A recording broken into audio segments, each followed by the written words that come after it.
السلام عليكم ورحمة الله وبركاته.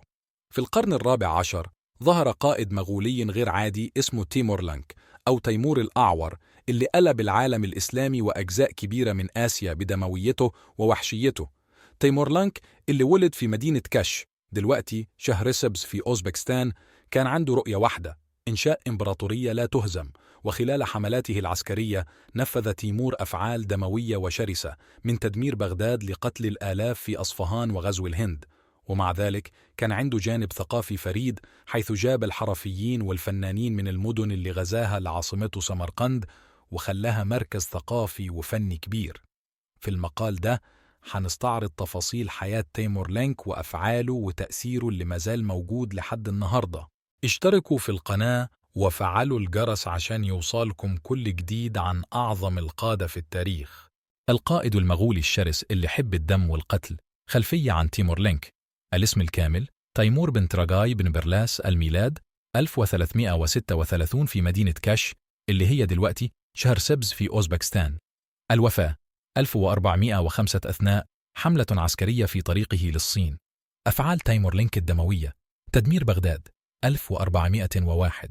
الأهمية: بغداد كانت واحدة من أهم المدن الإسلامية في الفترة دي ومركز ثقافي وتجاري كبير. الأحداث: تيمور قاد جيش كبير نحو بغداد وحاصر المدينة. بعد دخولها ذبح عشرات الآلاف من السكان بما فيهم النساء والأطفال، ودمر المدينة بشكل واسع بما في ذلك المكتبات والمدارس. النتائج: التدمير ده كان ليه تأثير مدمر على البنية التحتية الثقافية والتجارية للمدينة. حصار أصفهان الأهمية: أصفهان كانت واحدة من أهم المدن في بلاد فارس ومركز ثقافي وعلمي. الأحداث: بعدما ثار سكان أصفهان ضد حكم تيمور قاد حملة دموية لقمع التمرد. قتل خلال الحملة دي عشرات الآلاف من السكان. فيه روايات بتقول إنه أمر ببناء أبراج من جماجم الضحايا لإرهاب الآخرين. النتائج: الوحشية دي خلت كتير من المدن التانية يستسلموا من غير مقاومة خوفا من المصير نفسه. غزو الهند 1398. الأهمية: الهند كانت واحدة من أغنى المناطق في العالم في الوقت ده. الأحداث: تيمور قاد جيش ضخم عبر نهر السند ودخل لشمال الهند. دمر مدينة دلهي بشكل كبير وقتل آلاف السكان، وده تسبب في فوضى ودمار هائل. النتائج: الغزو ده أضعف الدولة في الهند وترك أثر دائم على المنطقة.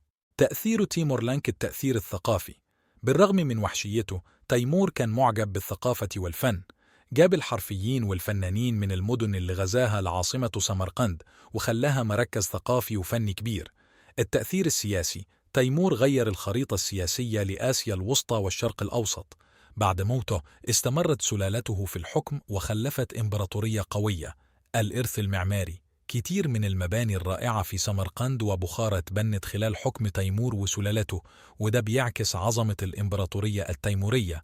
النهاية: الوفاة: مات تيمورلانك في 1405 أثناء تحضيره لحملة عسكرية جديدة في طريقه للصين.